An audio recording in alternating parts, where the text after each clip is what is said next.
Welcome to History with Herodotus, where we embark on a journey through the ages, unraveling the mysteries of our past and uncovering the wonders that have shaped our world. Today, we find ourselves at the threshold of a revolution in medicine, one that would change the course of human history forever: the discovery of penicillin. In the early 20th century, the world was still grappling with the scourge of infectious diseases, which had ravaged humanity for centuries. It was amidst this backdrop that a Scottish scientist, Alexander Fleming, would stumble upon a discovery that would alter the fabric of medicine and save countless lives. To understand the significance of Fleming's discovery, we must first delve into the world of bacteria and the desperate search for a cure against these microorganisms. In the late 19th century, Louis Pasteur had already made groundbreaking contributions to our understanding of germs and the role they play in disease. His work on vaccination and pasteurization laid the foundation for modern microbiology. However, despite these advances, the medical community still lacked an effective weapon against bacterial infections. As we navigate the years leading up to Fleming's discovery, we find ourselves in the midst of World War I, where the horrors of war were compounded by the ravages of disease. The trenches of Europe became breeding grounds for bacteria, and soldiers fell prey to infections that often proved more deadly than bullets. It was against this somber backdrop that scientists like Fleming, who had served as a surgeon in the war, began to seek solutions to the bacterial menace. Fleming's own journey into microbiology began at St. Mary's Hospital in London, where he worked under the guidance of Sir Almroth Wright, a pioneering figure in vaccine research. It was here that Fleming developed his expertise in bacteriology and began to explore the properties of bacteria and their interactions with other microorganisms. His work would eventually lead him to establish a laboratory at St. Mary's, where he could conduct his own research into the mysteries of bacterial infections. As we approach the pivotal moment of the discovery of penicillin, we find Fleming in his laboratory, surrounded by petri dishes and test tubes, meticulously observing the behavior of bacteria under various conditions. His observations would soon lead him to notice something peculiar, a phenomenon that would challenge everything he thought he knew about the microbial world, and set him on a path that would change history forever. In the autumn of 1928, Fleming had returned from a summer vacation only to find his laboratory in disarray. Upon examining his cultures, he noticed that one of them had been contaminated with a mold, later identified as Penicillium notatum. To his astonishment, the mold had created a visible growth inhibition zone around itself, where bacteria were unable to grow. This chance observation would spark a chain of events that would lead Fleming down a path of discovery, one that would unveil the secrets of penicillin and usher in a new era in medicine. As Fleming gazed upon the contaminated culture, he was met with a sight that would etch itself into his memory forever. A mold, later identified as Penicillium notatum, had sprouted on the surface of the agar, its delicate tendrils stretching out like ghostly fingers, leaving in their wake a zone of inhibition where bacteria dared not tread. This chance observation, born from the chaos of a disorganized laboratory, would set Fleming on a path that would unravel the secrets of penicillin and forever alter the landscape of medicine. On September 3, 1928, Fleming began to meticulously observe the mold's behavior, noting its ability to lyse bacterial cells and create a clear zone around itself. He soon realized that the mold was producing a substance that was lethal to bacteria, a discovery that sparked a flurry of excitement within him. Over the next few days, Fleming conducted a series of experiments, carefully cultivating the mold and testing its effects on various types of bacteria. The results were nothing short of astonishing. The mold's extract was able to kill off even the most virulent strains of bacteria, including those responsible for pneumonia and meningitis.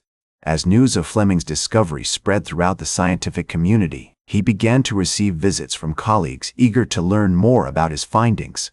One such visitor was a young biologist named Merlin Price, who would later recall Fleming's words, "I have stumbled upon something truly remarkable, something that could change the face of medicine forever." Price was struck by Fleming's humility and his willingness to share his discovery with others, traits that would become hallmarks of his character as he navigated the complex web of scientific inquiry. In the months that followed, Fleming continued to refine his techniques, working tirelessly to isolate and purify the substance responsible for the mold's antibacterial properties. He dubbed this substance penicillin, a name that would soon become synonymous with hope and healing for millions around the world. As he delved deeper into the mysteries of penicillin, Fleming began to realize the enormity of his discovery and the potential it held to transform the treatment of bacterial infections.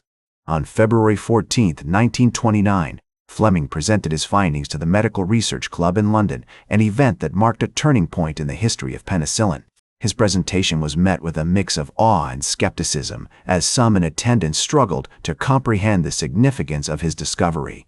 However, others, including the renowned scientist and microbiologist, Alexander Fleming's colleague, Herodotus, recognized the potential of penicillin and began to work alongside him to further develop its applications. As the year drew to a close, Fleming's laboratory became a hub of activity, with scientists from around the world flocking to learn from him and contribute to the ongoing research into penicillin. It was during this period that Fleming formed a lasting partnership with two young researchers, Howard Florey and Ernst Boris Chain, who would play instrumental roles in the development of penicillin as a medicine. Together, they would embark on a journey that would take them from the confines of Fleming's laboratory to the battlefields of World War II, where penicillin would prove to be a game-changer in the treatment of wounded soldiers. The winter of 1929 to 1930 proved to be a pivotal time for Fleming and his team as they worked tirelessly to overcome the technical challenges associated with mass-producing penicillin. The process was painstakingly slow, with each batch requiring careful cultivation and extraction of the mold's antibacterial substance.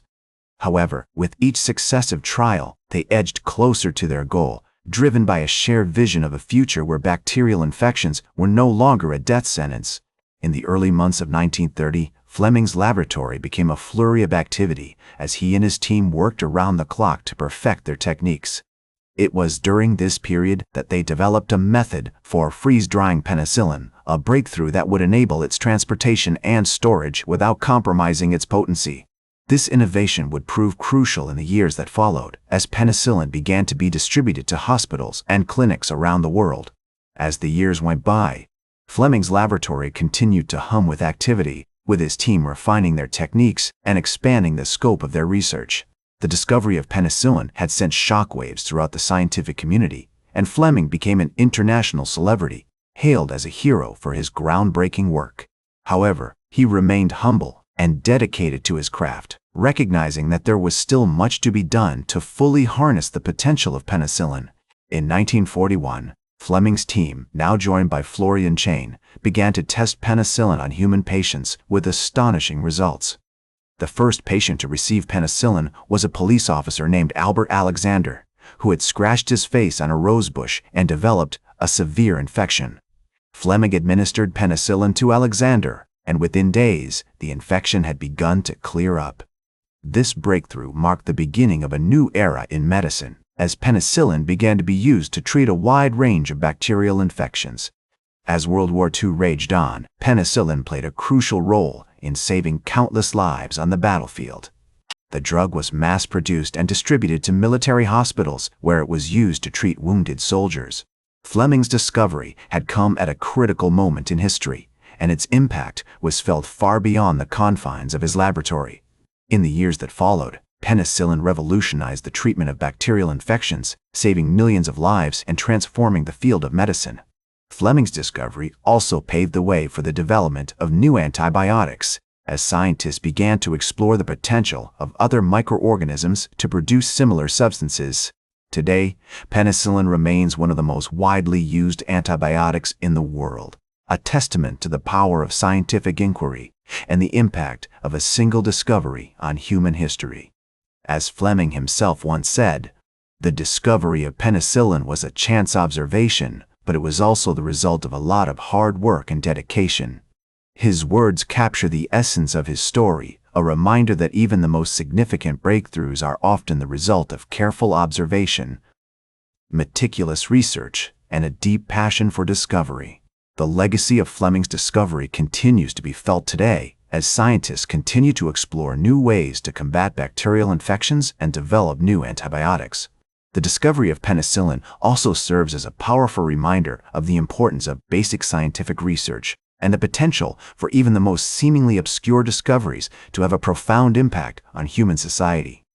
From its humble beginnings in Fleming's laboratory to its current status as a cornerstone of modern medicine, penicillin has left an indelible mark on human history.